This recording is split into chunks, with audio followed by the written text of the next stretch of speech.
Hi students, I'm Miss Bishop. Welcome back to our tutoring session.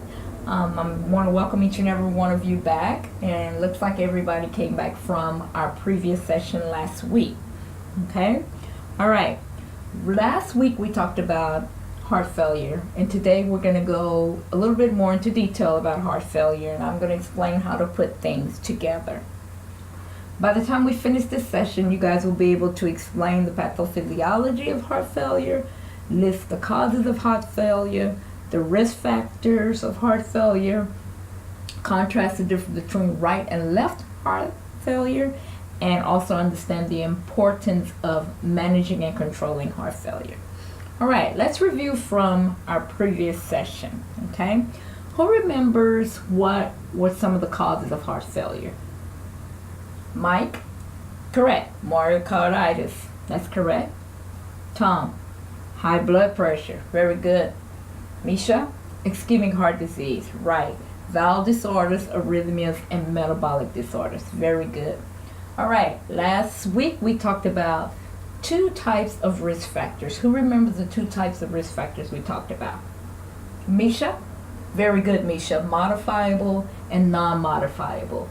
Okay, what were the difference we discussed in modifiable and non-modifiable? That's correct. Modifiable is something that you can control or change, okay? Non-modifiable, you cannot change or control, all right? What were some of the examples of modifiable that we talked about? Tom? Right, Tom. Smoking and diabetes. Very good. Anybody else? Lisa? High blood pressure. Very good. Diabetes, all right? Physical inactivity, being overweight, and high cholesterol, all right? What about the non-modifiable risk factors we talked about? Misha? Very good. You got all three of them. Age, ethnic background, and family history. Very good. All right. As far as modifiable risk factors we talked about controlling, what were some of the things we talked about that we could do? Right. Exercise. Okay. Very good, John. Stop smoking. Okay. Misha? Diet and weight loss. Very good. All right. Those are the things we talked about previously. Okay. So let's go a little bit more into heart failure. All right. Today we're going to talk about right-sided heart failure, left-sided heart failure, and the difference. Okay. All right. The difference. Right-sided heart failure is when the fluid backs up into tissues. Does that make sense to you guys? Fluid backs up into tissues. What do you think about when I say the fluid backs up into tissues? Very good, Misha. Edema, swelling. That's correct. All right. Fatigue and weakness. Distended jugular vein. Why distended jugular vein? That's right. That makes sense. The fluid is backing up. Correct. All right. Weight gain because of what? Fluid. Right. Very good. Very good. And we talked about previously diuretics for patients to excrete the fluid. Very good. Dependent edema. Anybody familiar with dependent edema or what it means exactly? It does mean edema, Tom, but dependent means lower extremity, okay? You've seen patients with swollen ankles and swollen legs. Dependent edema, okay? Lower extremities, enlarged liver and spleen, all right? Let's talk about left-sided heart failure. In left-sided heart failure, okay, the fluid backs up into the lungs, okay, into the lungs, which causes pulmonary edema, which is edema in the lungs. Very good, all right? Let's think about when we have a lot of fluid in our lungs. Think about it. What happens? That's correct, Misha. Shortness of breath, okay? Shortness of breath. The patient is unable to breathe because so much fluid in the lungs. Cough, okay? Crackles, okay? And tachypnea, fast breathing. Why is the patient breathing fast? Who can tell me what that means? That's right, John. They have so much fluid, they're trying to breathe, so they're trying to compensate. That causes fast breathing. Excellent. Very good. All right. Let's talk about how we diagnose heart failure. We didn't talk about how we diagnose heart failure last week, okay? Past medical history, okay? Let's put this together. Past medical history, all right? Look at our risk factors, okay? Some of our modifier risk factors with high blood pressure, high cholesterol, and diabetes. Those are all what? Right? Past medical history. Past medical history. Very good. All right? Clinical signs and symptoms. Where are our clinical signs and symptoms? That's right, Misha. Here are clinical signs and symptoms, okay? So if I would say we're going to diagnose the patient, this patient has high blood pressure, diabetes, high cholesterol, cough, crackles, shortness of breath, and fast breathing. What would you say they had? Heart failure is correct, but which one? Left-sided heart failure. Very good, all right? So past medical history, clinical signs and symptoms. We just talked about our clinical signs and symptoms, okay? Clinical examination. What do I mean by clinical examination? That's right, Mike. Clinical examination. When we examine the patient, okay? For example, patient has a past medical history of hypertension, diabetes, high cholesterol.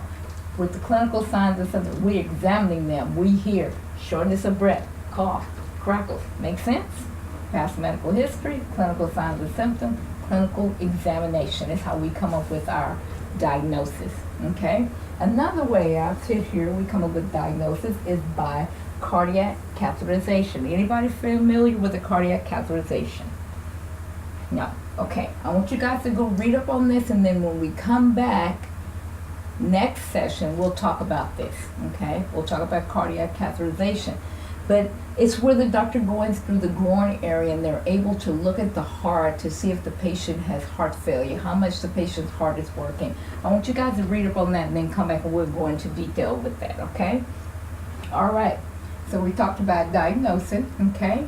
Now, here I have educate patient and family, quantity and quality of life. What does education, patient, and family have to do with quantity and quality of life? Very good, Misha. Very good, Misha. What we teach the family and patient to do. For example, when they have high blood pressure, we teach them to what? Control their blood pressure, watch their diet, take their medication. They have diabetes, we teach them to watch their blood sugar, cut back on sugar, okay? If they have high cholesterol, we teach them diet control, take your cholesterol medication, okay? Make sure you do what you're supposed to do. When we teach them what they're supposed to do, we educate patient and family, they follow what they're supposed to do, then they have a better quantity and quality of life. That makes sense? Very good. All right, so let's put this all together quickly, okay? First of all, heart failure causes high blood pressure, right? Myocarditis, ischemic heart disease, valve disorder, arrhythmia, metabolic disorders. We have risk factors, modifiable, non-modifiable. Modifiable, you can control. Non-modifiable, you cannot.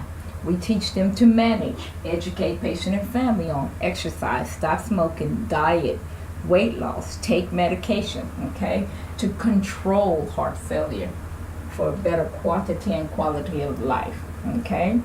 All right. How do we diagnose this? Past medical history, diabetes, hypertension, blood pressure, okay?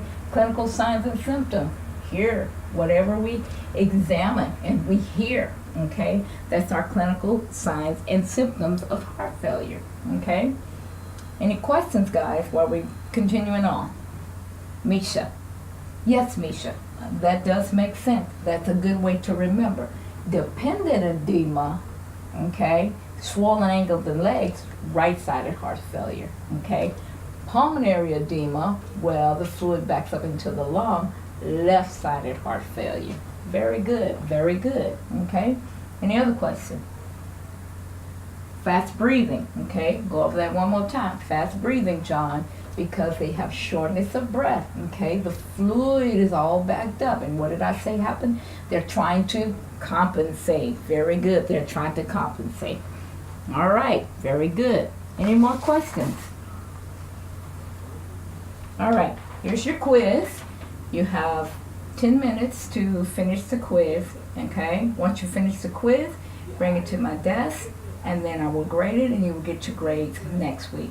See you guys next week. Have a great day.